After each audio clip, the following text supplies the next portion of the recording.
Hello, vinyl community. It's time for another quick and dirty video, and this one is is brought to you by just a cruddy day at work.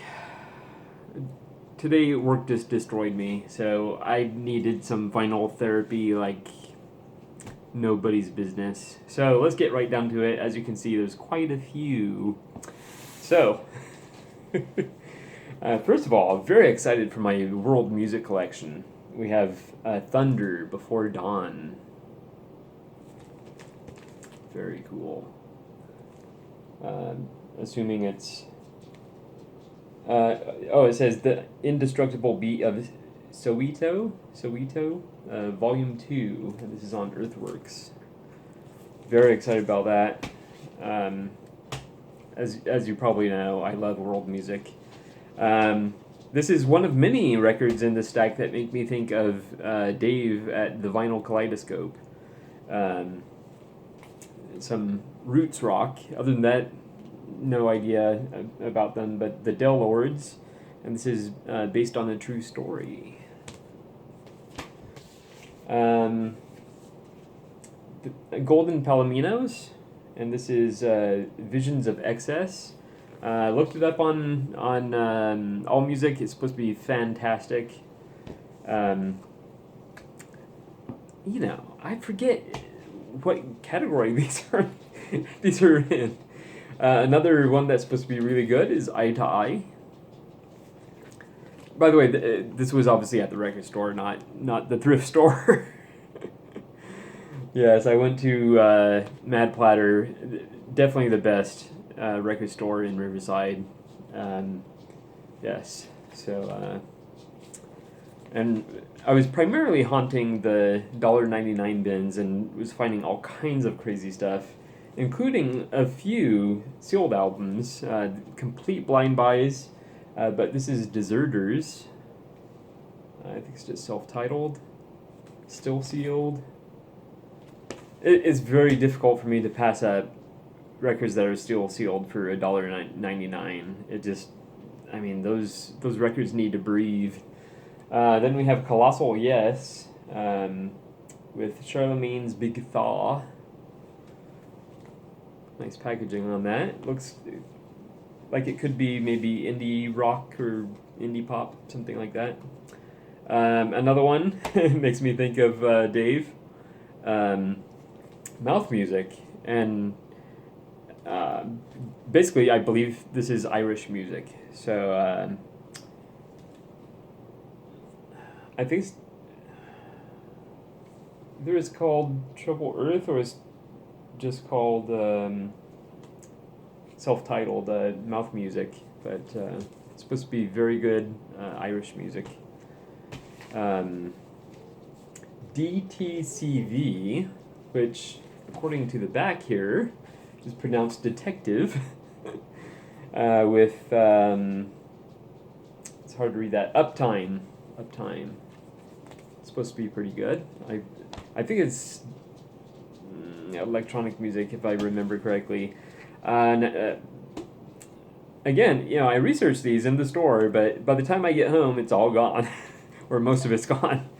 But I know most of these are supposed to be very good, because I was trying to weed some out, and I wasn't able to weed out very many that way. But Squid Lover, I'm sure will be able to tell me more about this one. David Essex, I believe it's supposed to be very good. Just self-titled, from 1974. His eyes are open. His eyes are closed. Clever artwork. I have a little collection of the J. Giles Band. I'm slowly but surely collecting their discography.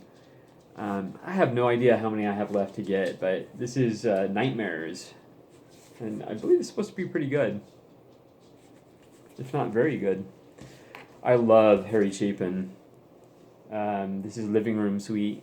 This joins about 2 or 3 other records of his. I thought I had this, but when I was going through my records yesterday, I didn't see it. But if it does happen to be a duplicate, it's going to end up as VCLT.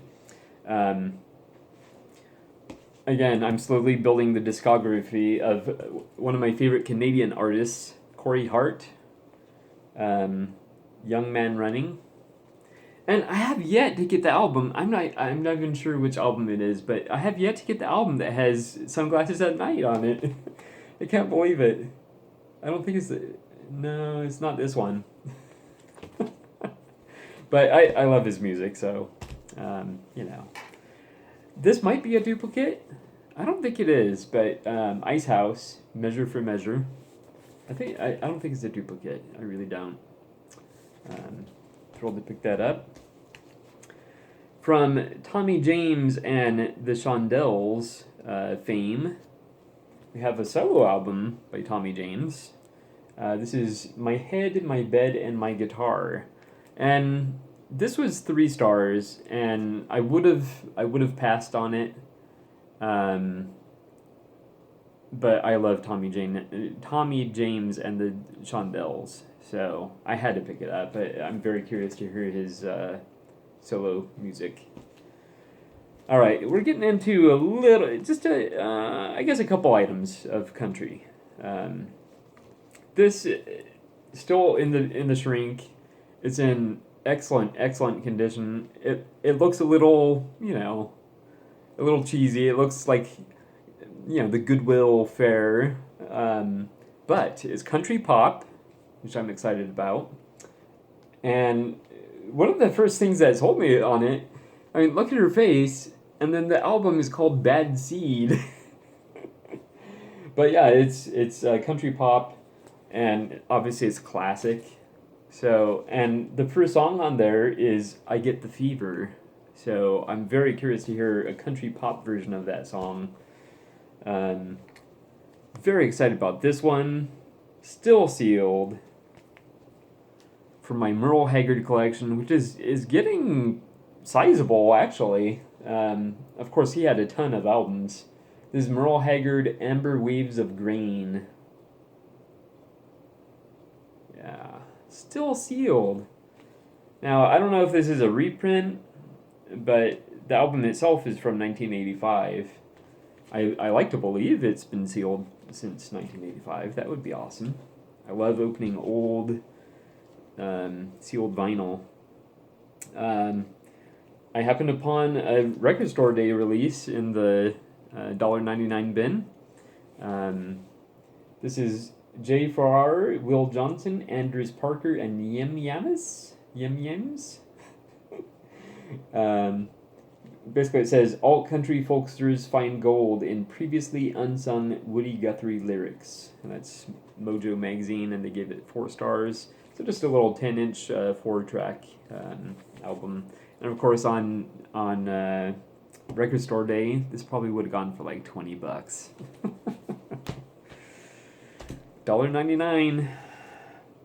Oh, this definitely makes me think of Dave again. I think you were like shopping with me in spirit. I believe you recently showed or talked about Steve Miller Band. I was thrilled to pick this up. I used to have this on cassette back in the day, Living in the 20th Century, Steve Miller Band. Very, very excited to pick that up. I only have a couple, or maybe 3 at the most. Another one, and this one they had on display, like, please take me home. Like, are you foolish to be walking past me right now? The Fabulous Thunderbirds. $1.99. Hot tumbler. Hot tumbler? Hot number. Hot number. Hot Tumbler is another album. No, it's not. But anyway. Oh, man. I see why I amuse so many of my viewers. I say funny things. But anyway, I can't believe this was in the $1.99 bin. Oh my goodness, we're almost at 10-minute mark. Very, very excited about this. Jerry Lee Lewis. I think it's only my second. Boogie Woogie Countryman. There's the back. And the last one. Thrilled. Absolutely thrilled. Guitaro. And this is Asia. Anyway, thank you so much for watching. I will see you next time.